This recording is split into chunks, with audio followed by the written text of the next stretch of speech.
Alors, pardon, ça a coupé. Merci de m'indiquer si c'est revenu au niveau du son et de l'image, mais a priori ça doit être OK.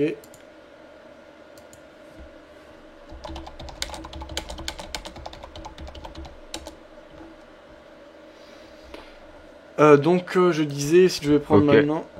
Ok, merci. Donc ça me ferait donc moins 1,32, moins 1,40 on va dire, moins 4, moins 8,50, moins 14, moins 24, moins 26, moins 28,50, moins 34, moins 35 et moins 37. Donc ça ferait 37 euros de perte prise. Et donc le reste on laisserait courir, on a à ce moment-là que un micro lot sur chacun des produits. Ce qui me dérange, c'est qu'on serait presque dans le même sens, donc c'est quand même accumuler le risque, puisque achat sur USDC-AD, quoique celui-là est un peu indépendant. Après, vente sur le câble et sur le Rodol, là c'est vraiment des positions assez proches, en règle générale on a une corrélation assez forte. NZD-USD, il y a quand même une destinée spécifique, mais là encore on achète le dollar, qui est faible aujourd'hui.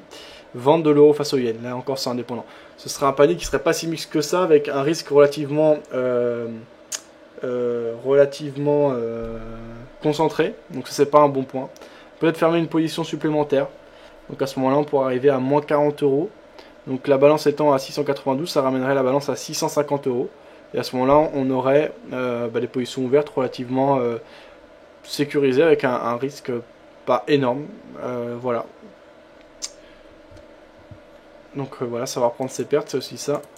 On peut pas faire que de gagner. Alors si je me réfère à ce qui a été fait jusqu'à maintenant sur le compte,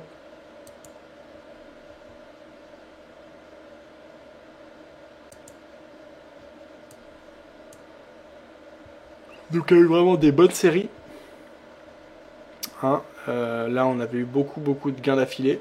On a fait une série de 1, 2, 3, 4, 5, 6, 7 journées d'affilée positives, 2 journées de légère baisse, 1, 2, 3, 4 journées de hausse significative, donc c'est très bien. Et là malheureusement on a un gros écart. C'est le risque avec ce type d'approche. Pourtant j'essaie de moyenner aussi bien que de pyramider. Mais visiblement ouais, ça mène plus de pertes. Quoi qu'il arrive, on reste sur un compte positif, ça c'est important. J'ai le temps, je suis pas du tout pressé. Je travaillerai sur les points sur lesquels il faut travailler. Pour le moment, j'essaie de respecter mon plan de trading. Alors du coup, cette semaine, on sera en négatif. Là, actuellement, on a 22 euros de profit sur cette semaine. Si on clôture donc environ 40 euros de perte, on sera négatif sur la semaine. Toujours positif sur le mois par contre, donc ça c'est un bon point. Voilà, donc on voit l'ensemble des positions perdantes là sur le compte. Et donc 90 euros de perte sur l'ensemble des positions ouvertes. Alors,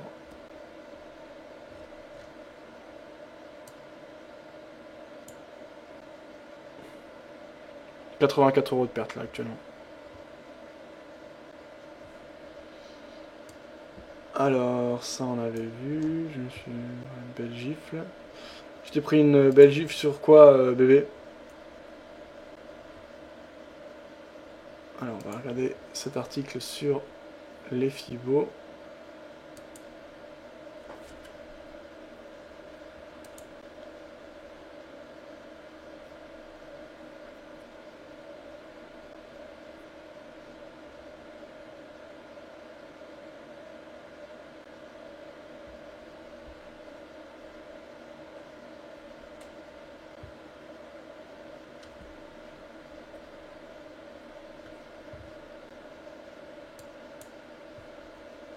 Donc, ça expliquait la manière de calculer les Fibo, où on les retrouve, etc. De rien. Alors, qu'est-ce que je voulais dire? Ouais.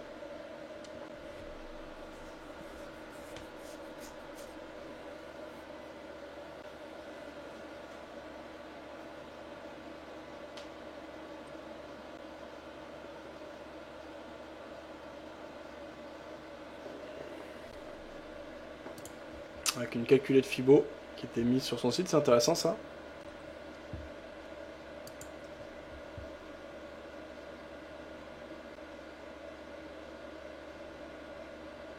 Ce serait bien d'avoir le classement des analystes pour savoir ceux qui sont les plus performants.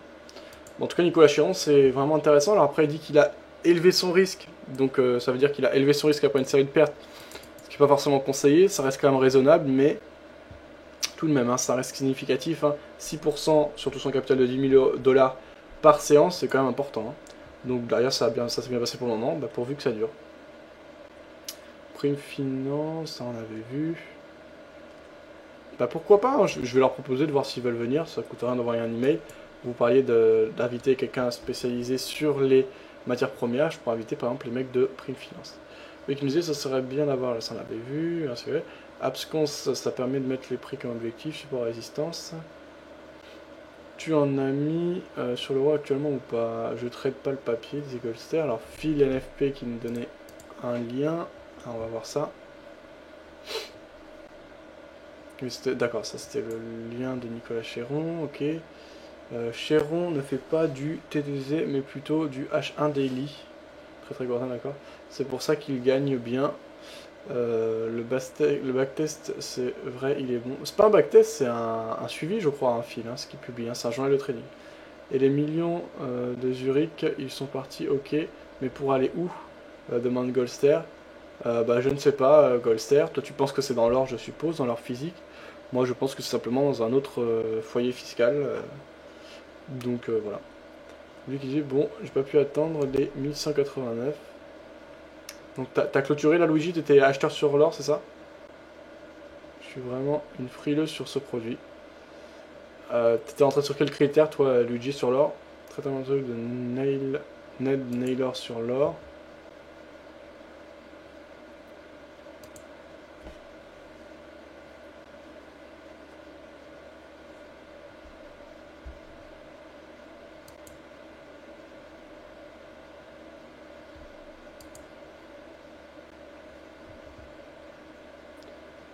Alors, le moral à Wall Street baisse avec celui des ménages. On écoute ça, c'est réalisé par New York Financial Press.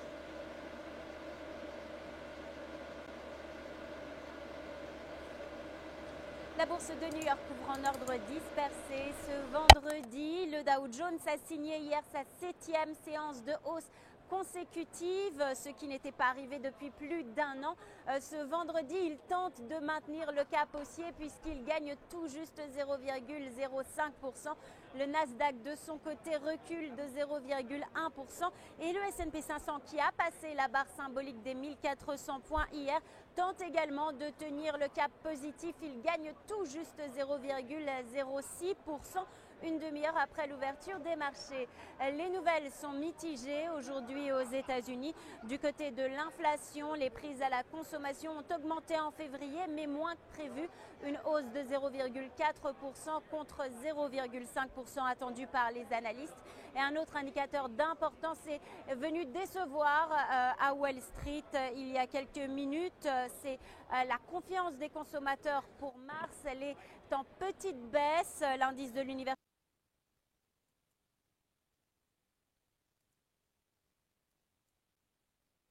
Il y a eu un bug a priori.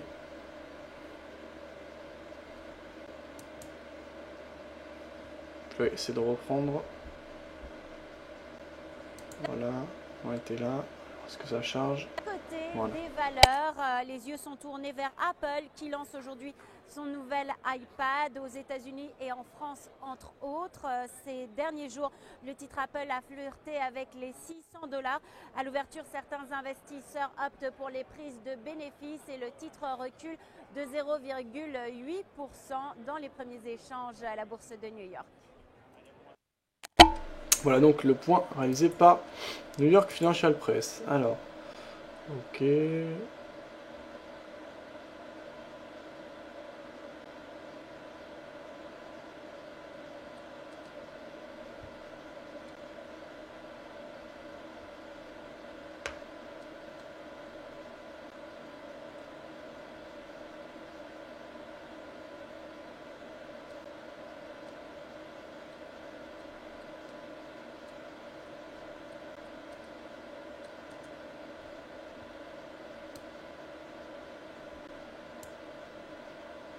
Jérôme Révillier qui parlait de ses résultats des résultats de All Trading, on écoute ça rapidement.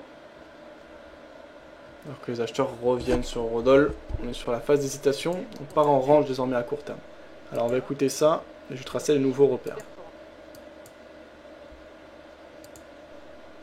Bonjour et bienvenue dans cette présentation des performances 2011 des systèmes EOL Trading. Je suis Jérôme Revillier, fondateur et gérant d'EOL Trading. Et je vous propose aujourd'hui de découvrir en toute transparence les performances 2011 de nos systèmes. J'en profite pour remercier la centaine d'investisseurs qui nous a rejoints cette année. Ces traders ont décidé de venir tester le trading systématique et automatique pour améliorer leurs performances. Des néophytes aux plus aguerris, bon nombre de nos clients sont désormais convaincus de la pertinence des trading automatiques. Merci encore à eux pour leur confiance.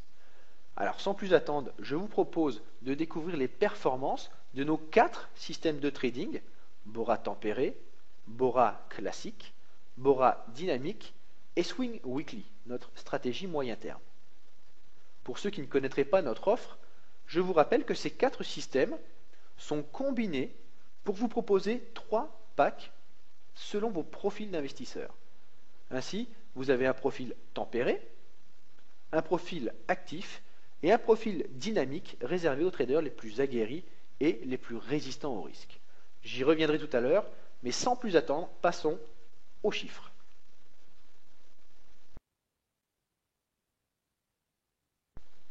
Tout d'abord, notre système Bora tempéré. C'est un système de day trading qui, comme vous l'aurez compris, intègre le profil tempéré. Comme vous pouvez le constater, la performance est conforme, même au-delà des objectifs qui sont de l'ordre de 20 à 25% par an. En 2011, nous avons réalisé plus de 33,4% de résultats. Malgré un début difficile, car au 15 avril 2011, nous étions à l'équilibre, eh bien, la performance est accélérée ensuite pour atteindre un premier pic au mois de septembre, avec une performance de 25%, puis une phase non seulement de drawdown, mais également de stagnation jusqu'en décembre. Donc vraiment, j'insiste, vous le voyez, je ne suis pas là pour vous faire rêver, vous faire croire que les solutions systématiques sont la solution à tout, mais je vous montre également qu'avec de la rigueur et de la patience, qui sont 2 mots que je vais vous répéter tout au long de cette présentation, eh bien on peut arriver à gagner sur les marchés. Vous le voyez, pendant plus de 2 mois et demi ici, même plus, on pourrait même dire pendant 3 mois, on est resté stable, voire même légèrement perdant. Un petit peu la même phase ici, qu'au départ, on a passé 3 mois et demi sans réellement accélérer, puis on a connu une phase d'accélération.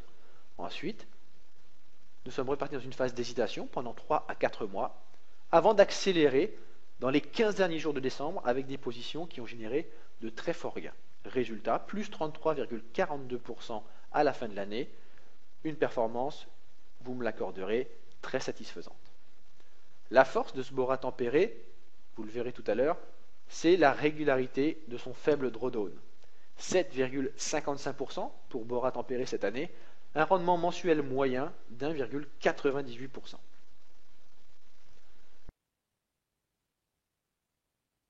Passons maintenant à Bora classique. Vous voyez le résultat ici pour une prise de risque de 1,5% par position, légèrement moins que le Bora tempéré. C'est important de le signaler. Alors, en un coup d'œil, vous constatez que la performance a été divisée en 2 cette année, avec les 9 premiers mois de l'année où la performance a atteint une vingtaine de pourcents, ce qui n'est pas excessif pour ce système, mais qui correspond à peu de choses près à la fourchette d'objectifs théoriques qui se situe entre 25 et 30% pour 1,5% de risque. Toutefois, les 3 derniers mois de l'année ont été très difficiles pour le système. Je reviendrai sur les raisons tout à l'heure. Et vous le constatez, eh bien, la descente a été nettement plus accentuée que sur Bora tempéré. Vous l'aurez compris, Bora classique prend un petit peu plus de risques, tente un petit peu plus de choses que Bora tempéré, et donc, dans ces phases où la visibilité n'est pas exceptionnelle, eh bien, les objectifs un peu plus éloignés de Bora classique nous ont pénalisés. Heureusement, à l'image de Bora tempéré, la fin d'année nous a permis de sortir tout de même un gain de 8,11%, qui n'est pas finalement si mal que ça, avec un drawdown de 13% qui lui aussi reste dans la norme. Pour conclure sur Bora Classic, on pourrait dire que cette année 2011 a été une année assez monotone finalement, où le système n'a pas réussi réellement à accélérer comme il peut le faire d'habitude. Donc voilà, on finit dans le positif avec 8,11% pour 1,5% de risque. Ça reste positif, c'est le principal quand on s'engage sur le long terme sur les marchés.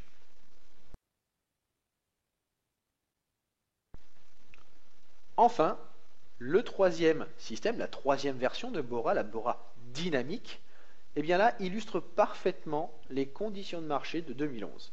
Vous avez vu Bora tempéré, qui a dépassé ses objectifs théoriques, Bora classique, qui a eu une année plutôt monotone, moyenne, avec des hauts et des bas et qui finit finalement en positif de près de 10%, et puis Bora dynamique, qui lui finit carrément, symboliquement, j'ai envie de dire, en négatif à moins 0,59%, on peut dire quasiment à l'équilibre, là aussi dans une année où jamais le système n'aura réellement pu accélérer sa performance.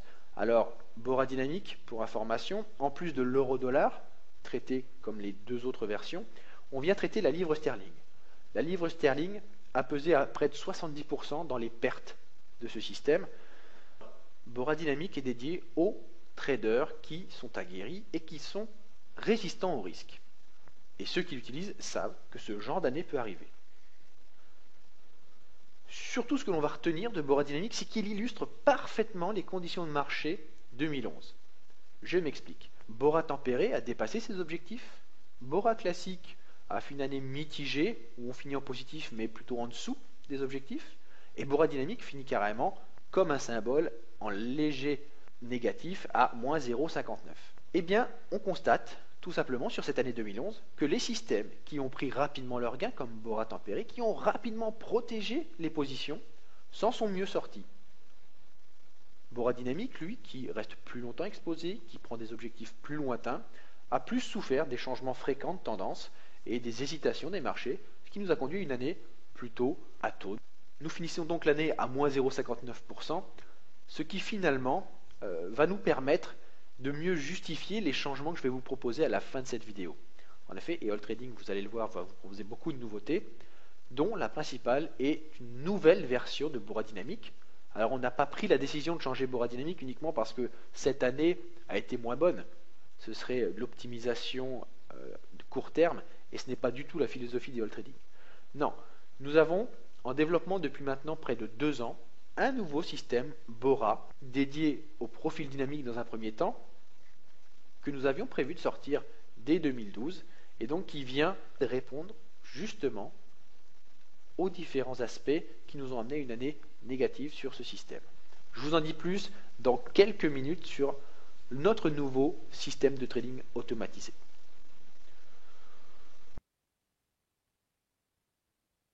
Enfin, le quatrième système, Swing Weekly, là c'est une stratégie de moyen terme qui vient se combiner avec les 3 autres afin de traiter tous les horizons de temps différents.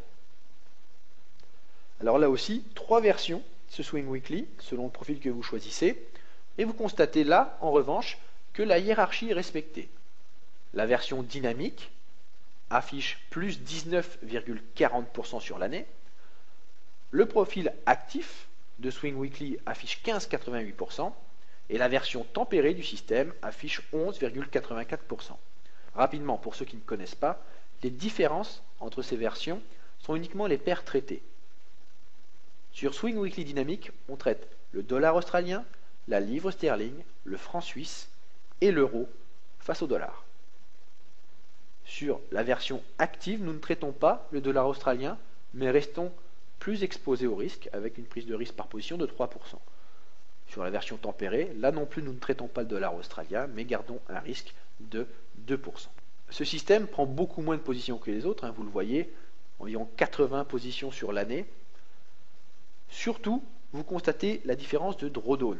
Alors que, certes, la version dynamique gagne plus à la fin de l'année, on est passé par une grosse phase de drawdown début 2011, principalement dû justement à la paire du dollar australien face au dollar américain, qui forcément ne se retrouve pas sur les 2 autres versions qui ne la traitent pas. Vous voyez une évolution plutôt propre d'ailleurs sur le tempéré et l'actif, qui nous ont amené à des performances à 2 chiffres, encore une fois cette année. Voilà donc pour nos 4 systèmes et leurs performances indépendantes, mais le plus intéressant chez nous, chez EOL Trading, c'est d'évaluer nos profils. Alors, les profils, qu'est-ce que c'est? Vous avez le profil tempéré, qui est une combinaison de Bora tempéré, que vous avez vu au début de cette vidéo, et de Swing Weekly tempéré, tout simplement. Ensuite, nous verrons le profil actif, Bora classique, Bora tempéré plus Swing Weekly actif. Enfin, le profil dynamique, où vous avez Bora dynamique, Bora classique et Swing Weekly dynamique. Voilà, ne vous affolez pas si vous n'êtes pas familier avec tout ça. Nos clients, pour certains d'entre eux, sont totalement nouveaux sur le marché et nous les avons accompagnés du début à la fin et tout ça s'installe en quelques clics seulement. Donc, surtout, ne vous effrayez pas, mais nous tenons à vous informer dans le plus de détails possible, aller plus loin dans la transparence pour vous rassurer et avoir confiance. Car plus que jamais dans la relation que nous menons avec nos clients, c'est la confiance qui prime pour arriver à la performance. Voici la performance du profil tempéré pour cette année 2011. Vous le constatez, là aussi, on retrouve un petit peu de similitude avec Bora tempéré. Et nous avons fini l'année avec 49,29% de résultats. Alors, le profil tempéré a un objectif théorique de 30%, c'est ce que nous nous sommes fixés avec notre équipe. Une nouvelle fois cette année, nous sommes largement au-dessus, et tant mieux. Mais la force de ce profil, c'est surtout la régularité. Sur 3 ans, depuis 2009, eh bien, ce profil a une performance de 228,91%. Alors ça peut vous paraître énorme, il faut savoir que c'est une performance avec réinvestissement du capital et des gains à chaque fois, d'accord? Et donc, ça va très vite. 228%, c'est une performance moyenne de 48% par an. Je tiens à le préciser, ces données sont des données réelles et conformes à des résultats réels faits sur des comptes chez le broker Active Trades en compte standard. Je tenais à le préciser, ce n'est pas forcément de la publicité pour ce broker, mais c'est en tout cas sur ces comptes-là qu'ont été réalisées ces performances en réel.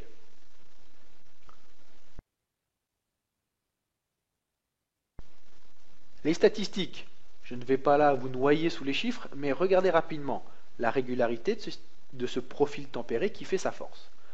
43,64% en 2009, 53,38% en 2010, 49,29% comme nous venons de le voir en 2011.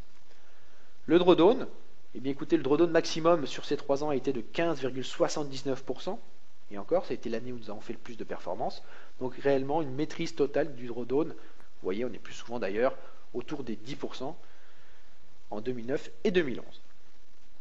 Le taux de réussite, c'est là aussi le point fort du profil tempéré.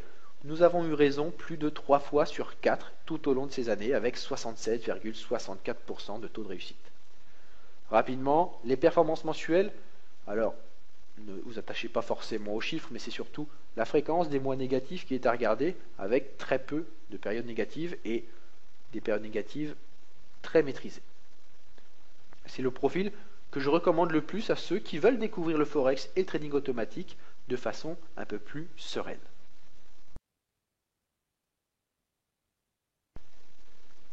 Passons maintenant au profil actif, un cran au-dessus dans la prise de risque, qui a réalisé en 2011 une performance de 54,24%. Alors vous le voyez, une progression là aussi assez lisse, mais grâce à la combinaison justement de toutes les stratégies qui ont su performer à des moments différents et qui ont lissé la performance pour atteindre plus de 54% de performance. Là aussi, résultat très satisfaisant puisque l'objectif théorique de ce profil est aux alentours de 40%.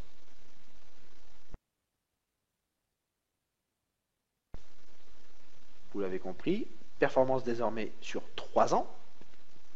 Pour le profil actif, le cumul des performances s'élève à 321%, avec notamment une année 2010 qui avait été très très positive.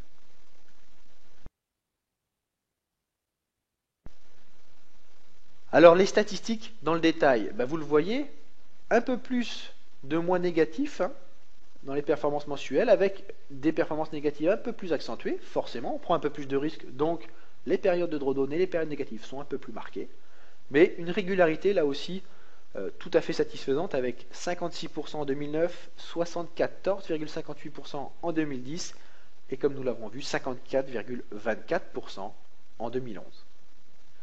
Un drawdown un petit peu plus fort, avec 24,1 de drawdown maximum sur la période, et cette année, 17,70% de drawdown. Taux de réussite, là aussi normal, un petit peu en dessous du profil tempéré, puisque nous laissons vivre un peu plus longtemps les positions et nous prenons un petit peu plus d'exposition. On reste tout de même sur un taux de réussite à 70%, qui ferait rêver bon nombre de gérants, je pense, encore une fois cette année.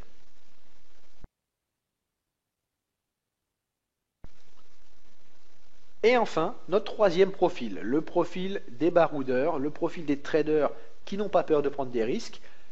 Et vous voyez, ce profil, cette année, il a fait 10,12%. Cela peut vous étonner, mais cette performance, en dessous des deux autres profils, assez nettement, est notamment due à la performance de Bora Dynamics, en dessous de ses performances habituelles, et surtout illustre une nouvelle fois le manque de visibilité sur l'année 2011, et donc qui a favorisé les profils plus conservateurs. Alors là, vous le voyez, cette année a surtout été marquée par un fort drawdown dès le départ, avec près de 5 mois dans le rouge, notamment avec un drawdown qui a avoisiné 35%, puis une forte accélération où nous sommes remontés une performance de plus 27%, même presque plus 30%, et enfin nous avons fini l'année à plus 10%. Donc vous voyez, là vous pouvez illustrer les différences entre les différents profils avec beaucoup plus d'à-coups sur ce profil dynamique, beaucoup plus d'hésitation, d'accélération, de drawdown. Comme son nom l'indique, il est destiné à ceux qui veulent du dynamisme. Et certaines années, les prises de risque ne paient pas. C'était le cas en 2011. Alors sur 3 ans, l'écart se diminue avec le profil actif, mais le profil dynamique reste encore plus performant, avec 365,5% en 3 ans. Là aussi, notamment dû à une année 2010 où nous avions réalisé plus de 140% sur l'année. Ça, c'est vraiment nécessaire pour vous de différencier ces trois profils. Le profil dynamique, il est vraiment dédié à soit une petite partie du capital où l'on veut tenter un coup, j'ai envie de dire, c'est-à-dire essayer de fortement dynamiser son capital en ayant conscience des risques, ou alors un profil tempéré où là, on va vouloir un rendement plus régulier. Le détail, là aussi vous le voyez, nettement plus de moins négatifs tout au long de ces 3 ans, avec parfois des drawdowns assez importants. Drawdown maximum sur la période de 42,63%. Alors cette année a été particulièrement déclinante pour le profil. Mais vous voyez, on n'a pas peur de vous montrer nos chiffres, car nous préférons avoir des clients qui ont conscience du risque, qui ont conscience de ce qu'ils font, plutôt qu'avoir des clients qui croient, qui rêvent au Saint Graal du trading. Taux de réussite nettement en dessous, bien sûr, des deux autres profils, c'est normal, on prend plus de risques, on s'expose plus, et on a raison un peu moins souvent.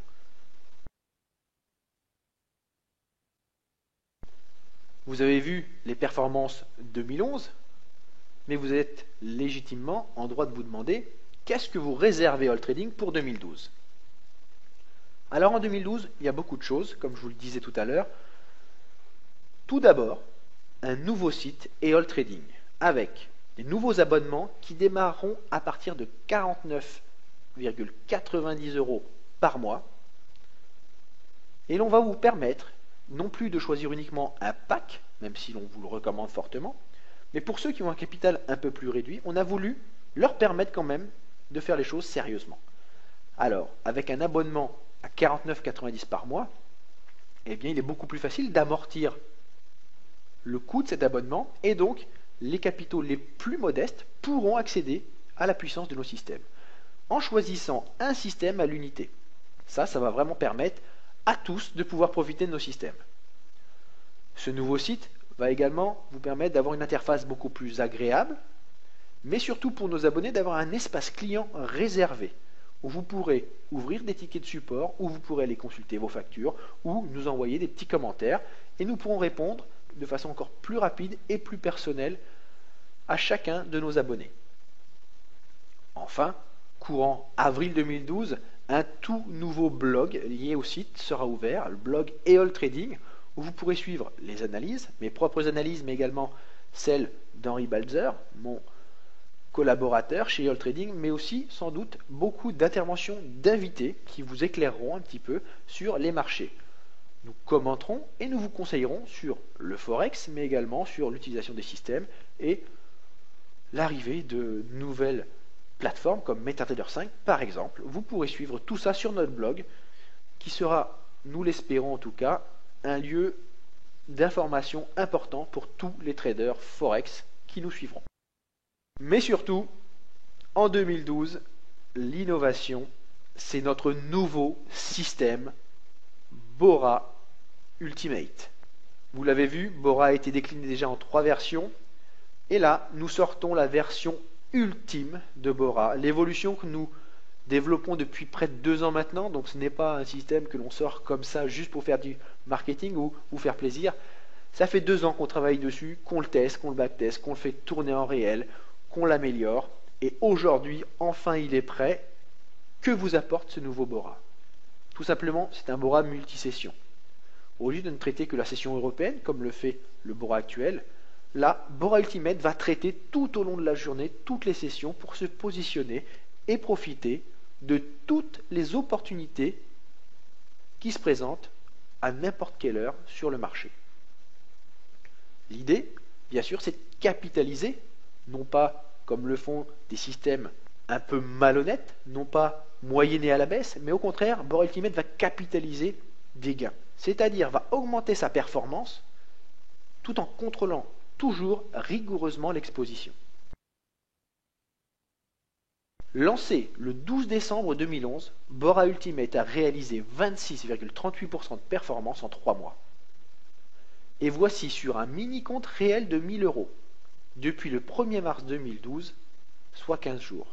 Nous avons lancé ce mini-compte de 1000 € pour vous montrer que tout le monde peut profiter de nos systèmes. C'est un réel défi que nous nous sommes lancés. Voici le résultat en 15 jours, plus 23,13%. Ce compte de 1000 € a progressé de plus de 230 €. Vous le voyez ici, hein, c'est bien un compte réel ouvert chez notre broker Active Trades. Voilà, donc j'espère que cette présentation transparente de toutes nos performances passées, mais également la démonstration de notre dynamisme et de notre innovation avec ce nouveau Bora Ultimate vous donnera envie de nous rejoindre dans cette aventure. Pour finir, je vous donne rendez-vous le 23 et le 24 mars prochain au Salon de l'analyse technique à l'espace Cardin à Paris, mais surtout le 13 avril 2012 pour un séminaire gratuit d'1 journée à Paris.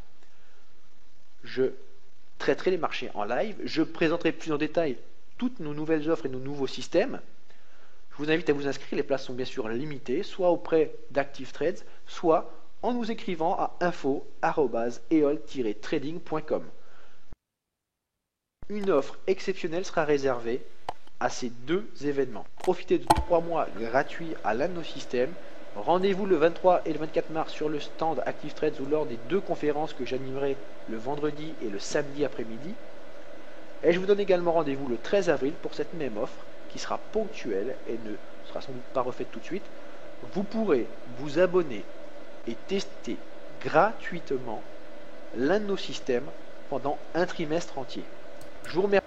Voilà, donc c'est le point, donc EOL Trading pour ceux que ça intéresse, sur leur performance, etc. C'est quand même des mecs qui bossent sérieusement. Après on peut leur reprocher d'être trop commerciaux, marketing, etc. Ouais. Après, je trouve pas ça choquant.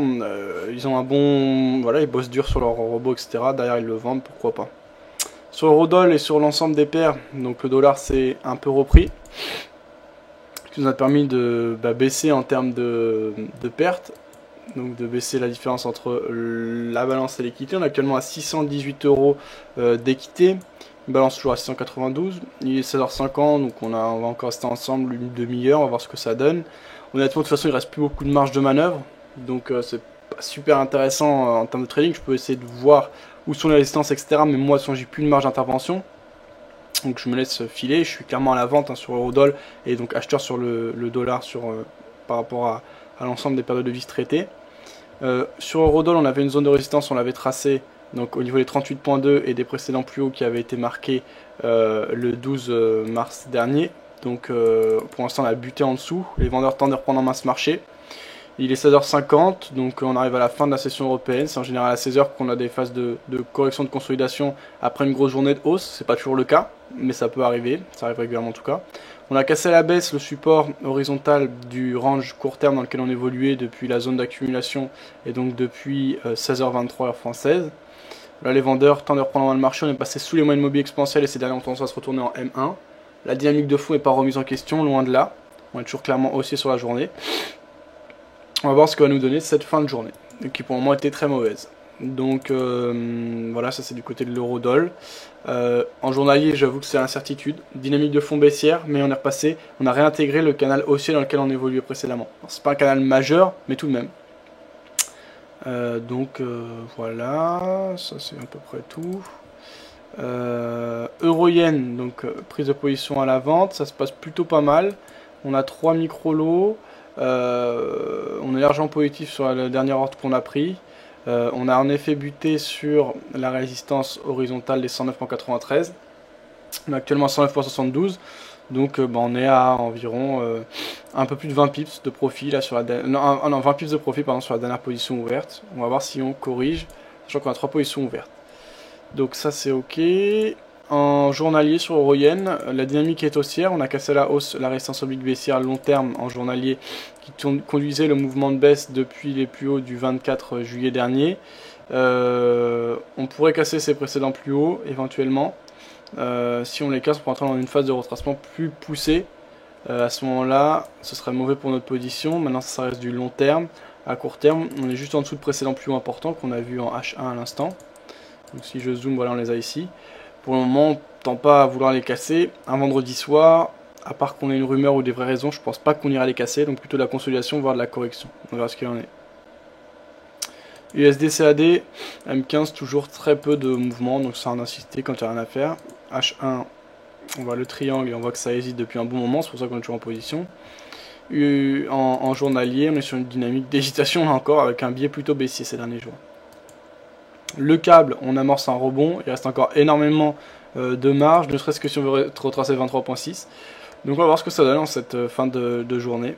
Et puis ensuite, je prendrai mes décisions.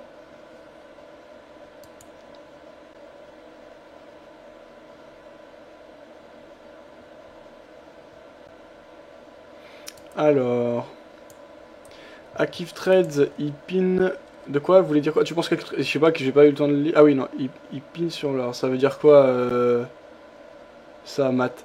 Salut Goldster, Active Trade. Qu'est-ce que tu veux dire, Matt? Ce mec est trop commercial, je trouve. Oui, en gros, tu veux fermer ta pause. T'es en profit, évidemment. Ben, quand tu cliques, il t'ouvre 500 fenêtres pour te dire que le prix a changé. D'accord, Matt. Tu te fais en quelques points. D'accord, ok. Math, donc ça t'arrive régulièrement ça. Ouais, j'avoue que ça, pour ça, ce qui est bien chez Honda, dans l'ensemble, l'exécution est bonne. Hein. Au début, j'avais quelques retards, mais dans l'ensemble, c'est vraiment très bon. Ça m'arrive rarement chez eux. Après, je crois que tu peux choisir ta recotation ou d'être exécuté avec MetaTrader. Ou, par exemple, tu dis s'il y a une déviation de tant de points, on me demande si je veux quand même passer l'ordre. Si on est à moins, on ne le demande pas, on l'exécute automatiquement. D'ailleurs, si on le fait sur la plateforme, voilà, tu vois, t'as ta fenêtre d'ordre qui s'ouvre. Non, mais je crois que sur Honda, il n'y a pas ça. Et attends, si je veux... Non, il n'y a pas chez Honda. Mais chez beaucoup, tu peux accepter une déviation maximale du prix coté, en fait. Donc, voilà.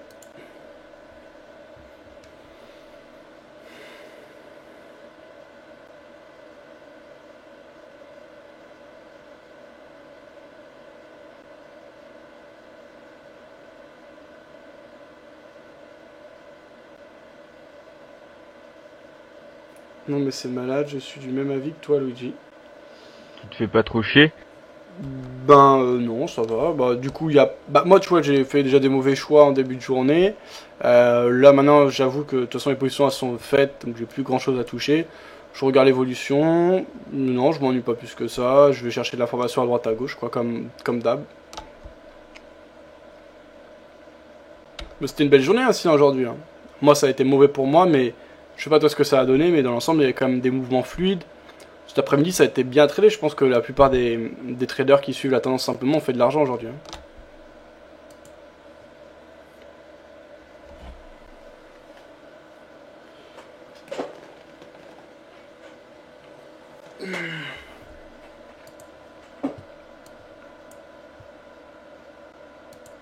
Alors, l'or, où on en est? On a corrigé un peu, on bute aux alentours du point pivot. C'est pas super dynamique, on est en phase de consolidation. On verra pour la semaine prochaine si les acheteurs sont capables de reprendre fermement main ce marché. Je serais tenté par un long, mais je peux pas. Je suis surexposé, donc je respecte voilà, quand même mon exposition, elle est déjà importante. Donc, voilà. Sur Eurodol, on a cassé le support horizontal, on reprend un pied dessus pour un éventuel pullback, on verra ce qu'il en est. Ça correspond également à la zone formée par les 3 moyennes mobiles exponentielles.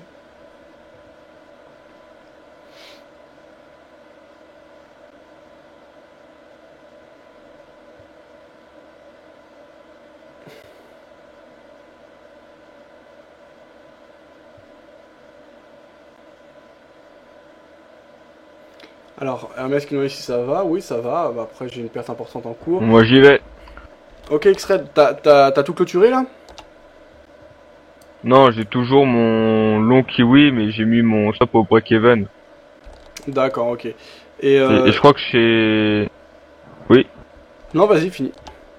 Je crois que chez Active Trade, il me semble que c'est stop de protection, donc s'il y a un gap le week-end, l'exécution stop, il me semble. On va tester. Je sais pas. Bah tu vois, tu diras. Donc t'es vendeur sur Je vous dirai à ce NZD, ouais, moi aussi je suis vendeur, donc on verra ce que ça donne. Non, je suis acheteur. Ah, t'es acheteur NZD, donc bah on est l'un contre l'autre. T'étais acheteur à partir de quel niveau? Ah bah, à 82,40. Donc tu vois, là, ça se trouve, je vais me faire stopper dans la journée. Hein. Ouais, donc t'es rentré assez tard, ouais, par rapport au mouvement. Ouais, très. D'accord, t'étais rentré sur quel signal? Bon, j'ai pris la cassure de la résistance. D'accord, alors 2 secondes. Ça me fait une espèce de tasse avec Ans, voire une ETE, pourquoi pas. Ok. Et autrement, le compte là dont tu nous as montré les résultats tout à l'heure, c'est quoi comme compte? C'est donc le compte, tu disais, qui était mitigé sur le long terme. Je vois qu'il est là depuis 2010. Tu l'avais expliqué, je crois, mais qu'est-ce qui fait que ce compte pour le moment stagne depuis plusieurs années? Alors le problème avec la stratégie que j'aimerais faire, c'est que tout d'abord, ça demande beaucoup de travail sur le graphe. C'est surtout graphique hein, comme analyse. Et puis là où c'est dur, c'est au niveau risque et gain. Là, c'est le problème aussi. Donc, bah, je vais continuer, hein, et bon, bah, ça va demander beaucoup plus de temps que des stratégies classiques, quoi. Ça, c'est sûr. Ok.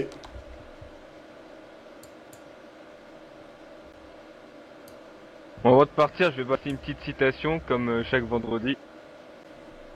Vas-y, on t'écoute. Une citation de Charles Baudelaire. La femme est naturelle, c'est-à-dire abominable.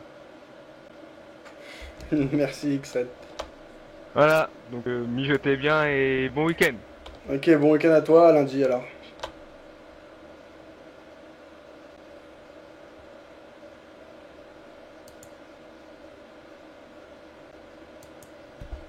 Alors, ça on avait vu, hop.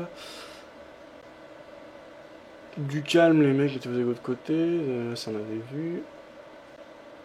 Pas génial journée, j'avoue que le Dradone a tendance à jouer sur mon humeur. Hermès qui disait, bah écoute, ça va, je vais pas tarder à faire 2-3 analyses pour la semaine prochaine. Ok Hermès, donc je suppose qu'elles seront disponibles sur ton blog. N'hésite pas à balancer la reste de ton blog, hein, sur lequel tu publies régulièrement tes analyses techniques, Hermès. Mais qui nous dit, je trouve que c'est plus dur à gérer, à pas s'énerver après un Dradone. Ouais, bah après, moi j'ai l'habitude, hein, maintenant ça fait 4-5 ans. Pour moi, je suis un trader perdant sur le long terme. Donc les Dradones, je connais. Je gère mieux qu'avant. Tu commences à avoir un Dradone qui commence à baisser, non? Disait Hermès. Oui, là ça s'est un peu retourné. Elles sont pas dégueu les stats de Fab, mais je crois qu'il recapitalise aussi. Alors qu'est-ce que ça veut dire ça, je recapitalise bébé? Ça joue pas sur mes statistiques. Les statistiques que tu vois sur le MyFXBook, c'est en pourcentage, donc en effet je recapitalise, parce que j'ai commencé avec un compte à 80 euros, après on est passé à 200, après on est passé à 400, là maintenant on a 600, mais en termes de pourcentage c'est toujours